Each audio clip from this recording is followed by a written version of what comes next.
अस्सलामुअलैकुम नाज़रीन, TNN TV के न्यूज़ बुलेटिन के साथ मैं हूं बुशरा खान। सबसे पहले शामिल करेंगे न्यूज़ हेडलाइंस। वज़ीर ख़ारजा बिलावल भुट्टो भारत पहुंच गए। वज़ीर ख़ारजा का कहना था कि भारत जाना सबूत है कि पाकिस्तान शंघाई ताउन तंजीम को अहमियत देता है। SCO की रुकनियत पाकिस्तान के लिए अहम है। अपर कुर्रम और पारा चनान में फायरिंग के वाक़यात, 8 असातिज़ा जाँ बहक। फायरिंग के वाक़े के बाद अस्पतालों में एमरजेंसी नाफिज कर दी गई। जाँ बहक टीचर्स की लाशें पारा चनार अस्पताल मुंतकिल कर दी गईं। इमरान खान के काफिले की सूरत में इस्लामाबाद हाई कोर्ट आमद। पेशी के मौके पर दफ़ा 144 नाफिज, सिक्योरिटी के सख्त इंतजामात। इमरान खान ने चीफ जस्टिस से इजहार यकजहती के लिए एहतजाज की कॉल दे दी। आलमी बैंक पाकिस्तान को रियायत देने के लिए IMF से दरख्वास्त करे। वजीर मनसूबाबंदी एहसन इकबाल का कहना था कि पाकिस्तान को सैलाब से $30 अरब का नुकसान हुआ। पाकिस्तान को एक बड़े मौशी चैलेंज का सामना है। कराची में मंकी पॉक्स वायरस का पहला केस रिपोर्ट। महकमा सेहत सिंध के मुताबिक मस्कत से आने वाले मुसाफिर में मंकी पॉक्स की तस्दीक हुई। मुसाफिर को गुज़िश्ता एक हफ्ते से बुखार भी है, जिसे फौरी तौर पर करंतना कर दिया गया। पाकिस्तान में मानसून बारिशें मामूल से कम रहने की पेशगोई। बलूचिस्तान में शदीद बारिश से सैलाबी सूरत हाल का अलर्ट जारी। कराची का मौसम गर्म रहने का इम्कान। कीवीज को शिकस्त देकर पाकिस्तान ने 12 साल बाद सीरीज अपने नाम कर ली। इमामुल हक ने 90 रन की इनिंग्स खेलकर टीम की कामयाबी में अहम किरदार अदा किया। कौमी टीम ने 50 ओवर्स में 6 विकेटों के नुकसान पर 287 रन स्कोर किए। कैनेडियन वजीर आजम जस्टिन ट्रूडो ने किंग चार्ल्स की ताजपोशी के लिए कैनेडियन वफ़द का ऐलान कर दिया। Trudeau governor general Mary Simon Charles की ताजपोशी की तकरीब में शिरकत करेंगे। कनाडा की मुसल्लह अफवाज के 45 अरकान का दस्ता एक फौजी परेड में हिस्सा लेगा। कैनेडियन वजीर आजम के भाई की मुतनाज़िर फंडिंग पर एथिक्स कमेटी के सामने गवाही। अलेक्जेंडर ट्रूडो का कहना था कि फाउंडेशन किसी भी गैर मुल्की मदाखलत में मुलविस नहीं है। अहतियात का मकसद फाउंडेशन के जरिए स्कॉलरशिप फंड कायम करना था। कनाडा रेवेन्यू एजेंसी का हुकूमत के साथ आर्जी मुआहदा, 35,000 मुलाजमीन की हड़ताल खत्म करने का ऐलान। PSAC और CRA ने मुआहदे की तस्दीक कर दी। रवां साल के पहले 4 माह में अमरीका को फिर से डिफॉल्ट का खदशा। अमरीका में शरह सूद 16 साल की बुलंद तरीन सतह पर पहुंच गई। अमरीका के सदर जो बाइडन ने हिकमत अमली के लिए 9 मई को इजलास बुला लिया। यूक्रेन ने क्रेमलिन पर ड्रोन हमला करके पुतिन को मारने की कोशिश की। रूस का दावा। यूक्रेनी सदर का कहना था कि पुतिन पर हमला हमने नहीं किया। रूस ने यूक्रेन जंग में अपने हलाक फौजियों की तादाद से मुतालिक अमरीकी दावा मुस्तरद कर दिया। हेडलाइंस आपने जानी और अब खबरें तफसील के साथ।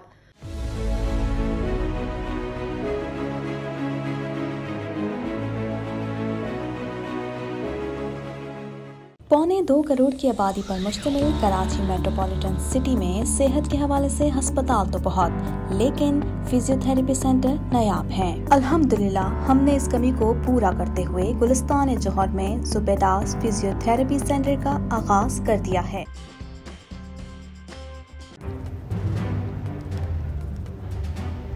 Islamic Finance TV, the only TV channel of the fastest growing Islamic economy in the world and the prime mover of Islamic finance news.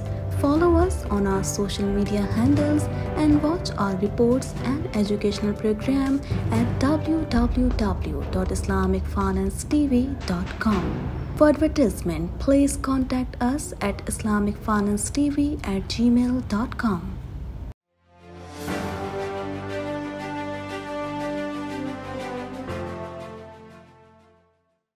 वज़ीर ख़ारजा बिलावल भुट्टो भारत पहुंच गए। उनका कहना था कि मेरा भारत जाना ये वाज़ेह पैगाम है कि पाकिस्तान शंघाई ताउन तंजीम को कितनी अहमियत देता है और अपनी मेंबरशिप को कितना सीरियस लेता है। मज़ीद जानेंगे इस रिपोर्ट में। वज़ीर ख़ारजा बिलावल भुट्टो भारत पहुंच गए। वज़ीर ख़ारजा बिलावल भुट्टो ज़रदारी ने कहा है कि पाकिस्तान शंघाई ताउन तंजीम को बहुत अहमियत देता है। वज़ीर ख़ारजा बिलावल भुट्टो शंघाई ताउन तंजीम के इजलास में शिरकत के लिए 2 रोज़ा दौरे पर भारत रवाना हो गए। बिलावल भुट्टो ज़रदारी कराची से खुसूसी तैयारे में भारतीय शहर गोवा के लिए रवाना हुए।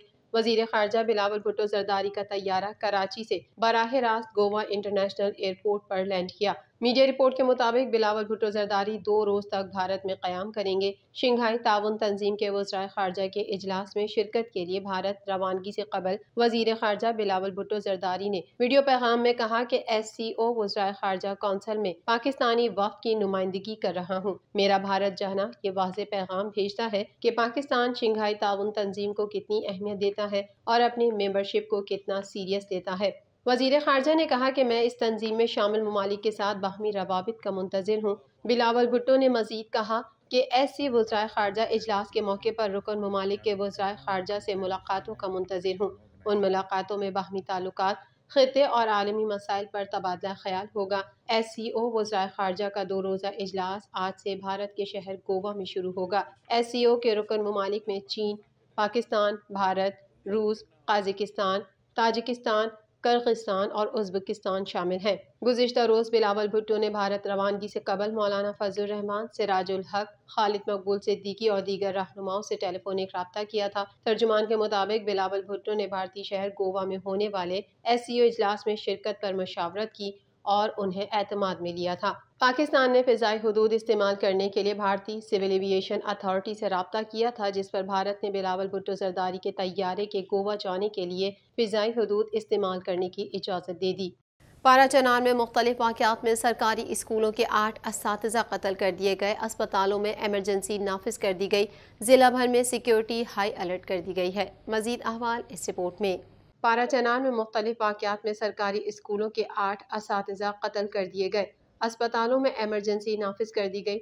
जिला भर में सिक्योरिटी हाई अलर्ट कर दी गई। अपर करम में हाई स्कूल में फायरिंग का वाक़या पेश आया, जिसमें 7 असातिज़ा जाबहक हो गए हैं। पुलिस के मुताबिक नामालूम अफराद ने फायरिंग स्कूल के स्टाफ रूम में की। फायरिंग के वाक़े के बाद अस्पतालों में एमरजेंसी नाफिज कर दी गई है। पुलिस का कहना है कि नामालूम अफराद ने शलवजान रोड पर चलती गाड़ी पर फायरिंग करके एक टीचर को कत्ल किया, जबकि वाक़े के बाद तरी मैंगल हाई स्कूल के अंदर स्टाफ रूम में फायरिंग से 7 असातिज़ा जाबहक हो गए। फायरिंग का निशाना बनाए गए तमाम टीचर इम्तिहानी ड्यूटी पर थे। इससे कबल आज पाराचनार में चलती गाड़ी पर फायरिंग करके एक टीचर को कत्ल किया गया था। चलती गाड़ी पर फायरिंग करके कत्ल किए गए उस्ताद का ताल्लुक भी तरी मैंगल हाई स्कूल से था। टीचर मोहम्मद शरीफ को शलवजान रोड पर फायरिंग का निशाना बनाया गया। टीचर्स को कत्ल करने वाले मुल्जिमान की तलाश जारी है। जाबहक टीचर्स की लाशें पाराचनार अस्पताल मुंतकिल कर दी गयी। 8 असातिज़ा के कत्ल के बाद कोहाट बोर्ड के ज़ेरे एहतमाम जारी मैट्रिक के इम्तिहानात मुलतवी कर दिए गए हैं। सदर मुमलिकत ने अपर करम और पाराचनार में 8 असातिज़ा के कत्ल की मज़म्मत की है और कहा है कि इल्म दुश्मनों की जानिब से असातिज़ा पर हमला काबिल मज़म्मत है। उम्मीद है कि मुल्जिमान को जल्द कानून के मुताबिक सज़ा दी जाएगी। अदालत में पेशी के लिए इस्लामाबाद रवानगी के वक्त अपने वीडियो पैगाम में इमरान खान ने कहा कि 4 चीज़ों पर मैं बात करना चाहता हूँ। अदालत ने तलब किया है, मेरे पाँव पर सूजन है, इसके बावजूद जा रहा हूँ। मज़ीद अहवाल इस रिपोर्ट में। अदालत आलिया इस्लामाबाद ने PTI के चेयरमैन को दहशतगर्दी के 7 मुकदमात में 10 दिन की हिफाजती ज़मानत दे दी और उन्हें 10 दिन के अंदर इंसदाद दहशतगर्दी की अदालत से रुजू करने की हिदायत की। इमरान खान इस्लामाबाद हाई कोर्ट के चीफ जस्टिस आमिर फारूक की सरबराही में 2 रुकनी बेंच के सामने पेश हुए। इमरान खान के वकील ने अदालत को बताया कि उनके मौक्कल के खिलाफ 140 मुकदमात दर्ज हैं। हमने तमाम मुकदमात में जमानत की दरख्वास्त की है जो हमारे इल्म में थे। चीफ जस्टिस आमिर फारूक ने रिमार्क्स दिए कि अगर आप तिब्बी बुनियादों पर इस्तिस्ना चाहते हैं तो सरकारी अस्पताल का मेडिकल सर्टिफिकेट लगाएं। इमरान खान के वकील ने दोनों अदालती मुकदमात की समाअत निचली अदालत में मुंतकली तक मुलतवी करने की दरख्वास्त की। चीफ जस्टिस ने कहा कि एक मुकदमा कत्ल की ख्वाहिश और दूसरा मुकदमा बगावत से मुतालिक है। मुस्लिम लीग नून के रहनुमा और रुकन कौमी असम्बली मोहसिन शाहनवाज रांझा ने इमरान खान के खिलाफ कत्ल की कोशिश का मुकदमा दर्ज कराया था। उन्होंने रिमार्क्स दिए कि पहले हम एतराज़ दूर करते हैं, जिसके बाद अदालत ने रजिस्ट्रार ऑफिस को दरख्वास्त को समाअत के लिए मुकर्रर करने की हिदायत की। इस्लामाबाद हाई कोर्ट ने केस को 9 मई को समाअत के लिए मुकर्रर करने का हुक्म दिया। वफाकी वज़ीर मनसूबाबंदी अहसन इकबाल का कहना है कि IMF प्रोग्राम की शराइत सैलाब से कबल तय हुई थी। सैलाब के बाद पाकिस्तान उनमें से कुछ शराइत पर अमल दरामद नहीं कर सकता। मज़ीद तफसीलात इस रिपोर्ट में। वफाकी वज़ीर मनसूबाबंदी एहसन इकबाल का कहना है कि IMF प्रोग्राम की शराइत सैलाब से कबल तय हुई थी। सैलाब के बाद पाकिस्तान उनमें से कुछ शराइत पर अमल दरामद नहीं कर सकता। IMF प्रोग्राम की अदम मौजूदगी से गैर यकीनी सूरत हाल बढ़ी है। आलमी बैंक की नायब सदर IMF से पाकिस्तान को रियायत देने की दरख्वास्त करें। आलमी बैंक की human capital review research report के इजरा की तकरीब से खिताब करते हुए वज़ीर मनसूबाबंदी एहसन इकबाल ने कहा कि पाकिस्तान को एक बड़े मुआशी चैलेंज का सामना है। सैलाब से पाकिस्तान को 30 अरब डॉलर का नुकसान पहुंचा। पाकिस्तान के दौरे पर मौजूद आलमी बैंक की नायब सदर वापसी पर IMF से पाकिस्तान को रियायत देने की दरख्वास्त करें। एहसन इकबाल का मजीद कहना था कि पाकिस्तान स्ट्रक्चरल अदम तवाज़ुन का शिकार है। पाकिस्तान को दरमियानी आमदन वाले ममालिक में शामिल होना चाहिए था, मगर हमारा इंफ्रास्ट्रक्चर गरीब तरीन ममालिक की तरह है। उनका यह भी कहना है कि आलमी मार्केट में तेल और गैस की कीमतें बढ़ने से आलमी बहरान सामने आया। मुल्क में तवानाई की कीमत कम करने की ज़रूरत है।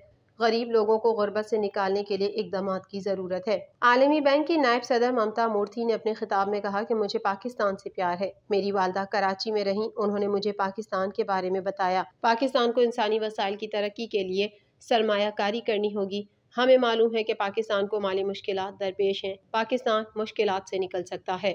महकमा सेहत सिंध के मुताबिक गुज़िश्ता रोज़ मस्कत से कराची आने वाले मुसाफिर में मंकी पॉक्स की तस्दीक हो गई है। मजीद जानेंगे इस रिपोर्ट में। महकमा सेहत सिंध के मुताबिक गुज़िश्ता रोज़ मस्कत से कराची आने वाले मुसाफिर में मंकी पॉक्स की तस्दीक हो गई है। सूबाई महकमा सेहत ने बताया था कि अलामात ज़ाहिर होने के सबब मुसाफिर को फौरी करंतना करके खून के नमूने लैब टेस्ट के लिए भेज दिए। उनके मुताबिक गुज़िश्ता 5 रोज़ से मुसाफिर के चेहरे, पेट और निचले धड़ पर सुर्खी माइल धब्बे हैं। महकमा सेहत के मुताबिक मुसाफिर को गुज़िश्ता 1 हफ्ते से बुखार भी है, ताहम उसे फौरी तौर पर करंतना कर दिया गया। वाज़ेह है कि गुज़िश्ता दिनों कराची में मंकी पॉक्स के 4 से ज़ायद मुश्तबा केसेस रिपोर्ट हुए थे, जिनकी लैब रिपोर्ट्स में मंकी पॉक्स की तस्दीक नहीं हुई थी। महकमा सेहत का बताना है कि डाउ यूनिवर्सिटी में 4 अफराद के मंकी पॉक्स से मुतालिक टेस्ट किए गए, जिनमें से 3 अफराद में मंकी पॉक्स के शवाहिद नहीं मिले। अलबत्ता मस्कत से आने वाले मुसाफिर में मंकी पॉक्स की तस्दीक हुई, जिसे इलाज के लिए जिना अस्पताल में दाखिल कर दिया गया है।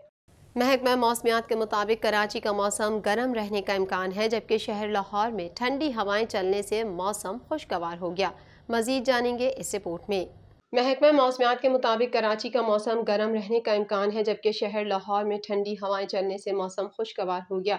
महकमा मौसमियात की रिपोर्ट के मुताबिक पाकिस्तान में मानसून में बारिशें मामूल से कम रहेंगी, जबकि प्रोविंशियल डिजास्टर मैनेजमेंट अथॉरिटी ने बलूचिस्तान में एक और ताकतवर मगरबी सिस्टम से मुतालिक अलर्ट जारी कर दिया। मगरबी सिस्टम के बाइस खजदार, लोरालाई, मूसाखेल, शेरानी, मकरान, लसपेला और कोहे सलेमान रेंज में शदीद बारिश का इम्कान है। एक दिन वक्फे के बाद जुमेरात से हफ्ते तक मुख्तलिफ इलाकों में मूसलाधार बारिश, ज़ालाबारी और आंधी का इम्कान है। PDMA के मुताबिक शदीद बारिश से सैलाबी सूरत हाल और शाहराहें मुतासिर होने का खदशा है।